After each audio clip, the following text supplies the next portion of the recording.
The Angel Next Door Spoils Me Rotten subverts every single romance anime trope that you can name. Here's why this anime is different from all other shows in its genre. Angel Next Door has no unnecessary drama. Think about Kaguya-sama and how the president and Kaguya's problems could be solved if they were mature enough to confess. Yeah, that's literally this show. Mahiru and Amane are two of the most mature high schoolers that I have ever seen. It's almost too realistic, but utopian at the same time. Wow, thank you for making me dinner, Mahiru says. You're welcome, Amane says. Great, would you like to spend more time if that's okay? Sure, thank you very much for asking so politely. Like, bruh, where's the hot-headed girl who punches the guy in the face for accidentally bumping into her? Where's the vitally necessary scene where the two get into an enclosed space by accident and the girl gets mad? Why are these two sharing their feelings so politely? I want the girl to yell at him without making any sense, then get mad at him for not knowing that she likes him. That is a romance anime. This is different. Sure, it's a nice change of pace, but personally, I like some spice. I like the curt phrases that shock the MC. I think this anime portrays romance in the best possible light with no fan service and no drama, but I think it's just a hair boring. It's not a bad show, and I enjoyed it, but where is the conflict? There has to be some sort of conflict in my opinion. Where's the spice? Romance anime needs some sort of friction in order for the show to be entertaining. Do I think that this is a wonderful, optimal portrayal of a romantic relationship? Yes, of course. It's almost too good to be true. However, what's the draw in this show? This anime just makes me sad and lonely, pining over missed romantic opportunities. Rent-a-Girlfriend entertains me and lets me escape a little more into the dramatic lives of others. Which one is better? I'm honestly not sure. Objectively, Angel Spoils Me Rotten, I think, but I personally like the chaos of Rent-a-Girlfriend slightly more. Why? It's because I'm a degenerate weeb. I like when things go wrong. I like seeing characters misunderstand each other. Angel Next Door satisfies all your desires for the two main characters to build a solid relationship, but they do that in 5 episodes. What else is there? I think Tonikawa Over the Moon for You does a better job at making the love life of a couple more interesting. They go off of the hero's journey formula, if you have ever heard of that. Quick summation, almost every story in history uses this device whether they know it or not. The hero or main character goes on a journey with specific hardships and new ideas that ultimately change the character, but not enough to change the entire premise of the show. If you've ever seen Rick and Morty, they apply this concept down to the last step every single time they begin an episode. Now, for Angel Next Door, it seems like a crisis is missing. There's no real room to grow. Sure, Mahiru gets sick and Amane takes care of her, which ultimately leads to them getting more comfortable with each other. However, the crises are just too small, I think. They are there, but I don't really look forward to watching two characters talk themselves into polite agreement every episode. Maybe it's a personal preference, and so I'm fine with that, but I will just say that the cliffhangers for each episode are not very enticing. Everything wraps up quite nicely, and I'm left there thinking, okay, so why do I need to keep watching this? Alright, I have beat up on the show enough. It's time for me to tell you what's actually good about this anime, and there's a lot. Angel Next Door doesn't have to follow any tropes. It's a unique story about a likable girl who needs to be protected at all costs. You don't have to worry about Mahiru getting mad for no reason, or Mahiru misunderstanding Amane in any way. They actually talk like normal human beings, which is quite a foreign concept to romance anime. Sadly, there's also no tsundere moments. The most we get is Mahiru calmly and lightly telling Amane that he's a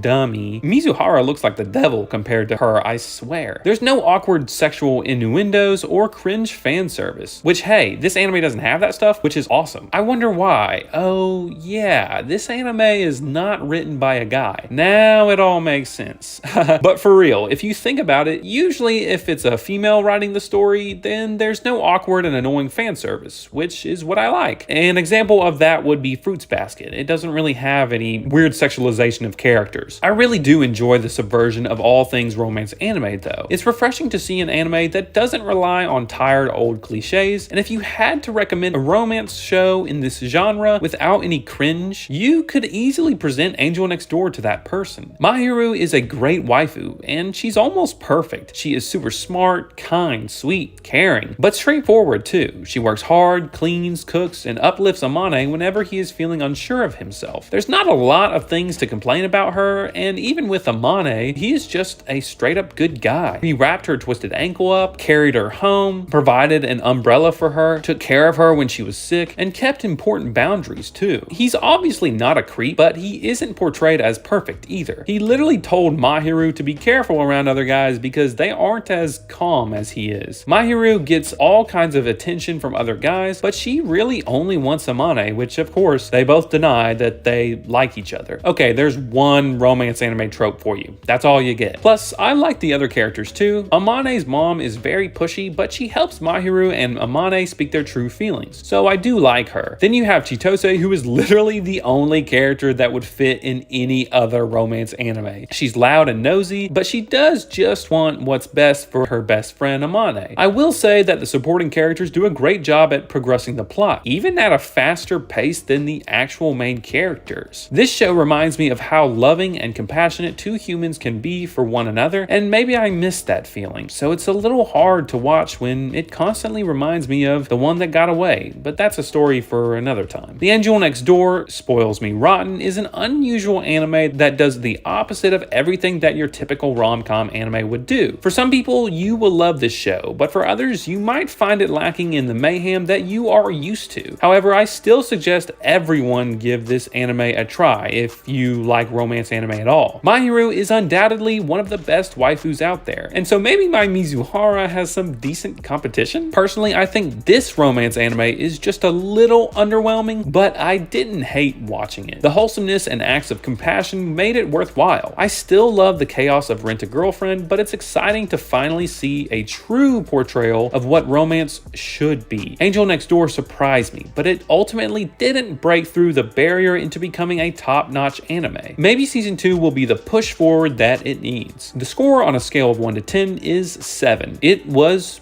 good. As always, this is the Eagle-Eyed Samurai, signing off.